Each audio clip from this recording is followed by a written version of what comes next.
Today we're looking at Blizzard's Diablo 4. But before we dive into this, I just want to explain a few things. Yes, I know it's been 2 months since my last video, but hear me out. I've been doing my university work and it's been an absolute nightmare. I've been locked in my room for days toiling on this, to the point that my family actually debated on calling out a search and rescue team for me. But when I did finally manage to re-emerge into the world of the living, I did resemble something like a caffeine crackhead, and my eyes were barely able to adjust to the sunlight that just hit them. I didn't see the light until I was already a man. But I won't go too deep into this, and if you are interested in the future of this channel, please stick around to the end of the video because I will talk about it there. And let's dive in and take a look at my experiences trophy hunting in Diablo 4. Those that know me know I love Diablo. A lot of my early streams were in fact playing Diablo 4. I have spent a lot of time playing Diablo. In fact, it comes in at about 167 hours on my Steam account alone, which doesn't include my alternate PlayStation account. I've spent a vast amount of time grinding various characters up to different levels. I've also spent additional money buying various character outfits such as Skull Knight, but more importantly, I bought Schnoz. Yes, that big walking nose from Kentaro Miura's Berserk. Now, to those who are unfamiliar with the work of Berserk, you might think that Schnoz is a joke, but real fans know the truth. Schnoz is the ultimate being in Berserk, and he is actually the one that controls the God Hand. And it's my love for Schnoz that made me link my Battle.net account, to which I immediately started creating my Paladin, who I must say resembles someone I remember. It was perfect. And that's when this happened.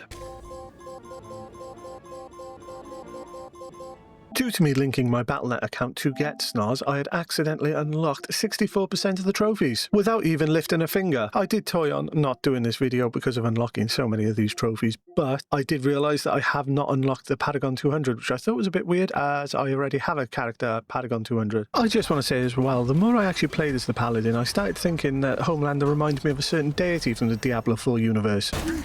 But only a few days later, it was time for me to finally try the Lord of Hatred expansion and try out the shiny new class of Warlock. I then made it my mission to create Sanctuary's first ever Hot Topic worker. I did kind of regret this decision later on, as I didn't realise that Blizzard had increased the amount the character appeared in cutscenes, which sadly did affect my experience with the game because I couldn't help but chuckle every time I saw him in a cutscene. And after a few days, I finally managed to end Mephisto's reign of terror on Sanctuary and finally complete Diablo 4's campaign. But by the end of this, I still really didn't click with Warlock, so I ended up creating a sorcerer because I was quite comfortable with this class. And after creating the character, I followed the Shokuna method for getting the static field buffs onto Blizzard. And I will say this build is incredibly powerful. It did make grinding to Paragon 200 a little bit more palatable. And it was while grinding for Paragon 200 that I earned the following trophies: Curious Collector for imprinting 10 items at the Occultist, Living Nightmares for completing the Nightmare Dungeon on Torment 2 or higher, Chaotic Whispers for acquiring 10 caches of Chaos from the Tree of Whispers. But after about 10 days of rinsing and repeating the same dungeons and the same warpaths again and again, my level started slowly but surely creeping up to that 200 mark, until eventually I heard that lovely ding. And with Devoted Protector out of the way, there was only 2 trophies now between me and the Platinum: End the First Mother and Master Combatant. So I started making my way to Lilith. I won't lie, I was a little bit nervous going into this because I've never actually managed to defeat Lilith, so I wasn't sure if I'd be able to do it,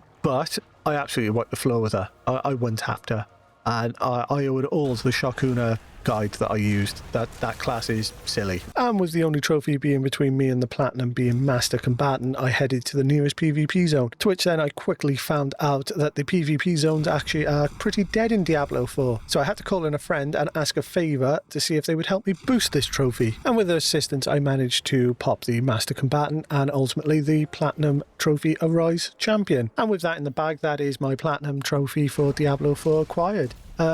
It wasn't a short ride by any means. It still took me 62 hours on this account on the PlayStation 5 alone, let alone when you take into consideration the 167 hours I also spent on Steam.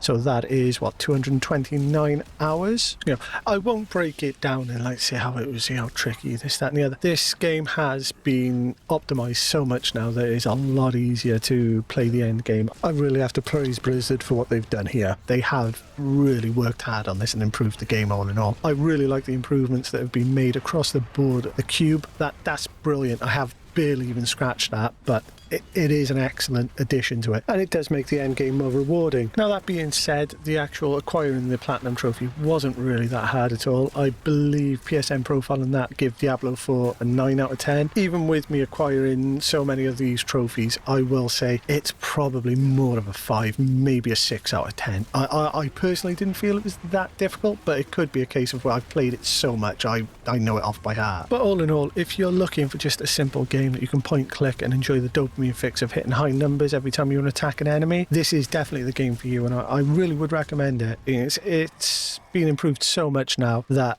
I feel everyone should give it a go. And like I promised at the start of this video, I want to just briefly talk about the future of this channel. I'm currently setting up OBS properly to stream both here on YouTube and on Twitch. I will leave a link to my Twitch channel in the description, but it is a little bit harder doing the whole restream thing. So I'm hoping to get in the next couple of weeks it all set up, and then hopefully I can start weekly streams where you can have a little bit of a catch up with me, see what I'm playing, how I'm doing with it. More than welcome to drop in and give me some tips if you played the game that I'm playing at the moment, or anything like that. And that's really all there is to say about the channel's future at the moment. Hopefully I will get all of that sorted out so I can get on Twitch and obviously YouTube streaming very soon. I hope you've enjoyed this video. I do apologise for it being incredibly short and not having stuff like the trophy counters and stuff like that, but after the auto unlock I just felt it didn't need all of the flash to it, so I just thought I'd do a basic simple video. But yeah, I say, you know, give me a like, comment. If you play Diablo, let me know what class you play as, and if you've managed to slap Lilith around as well. But more importantly, don't forget to worship Schnoz.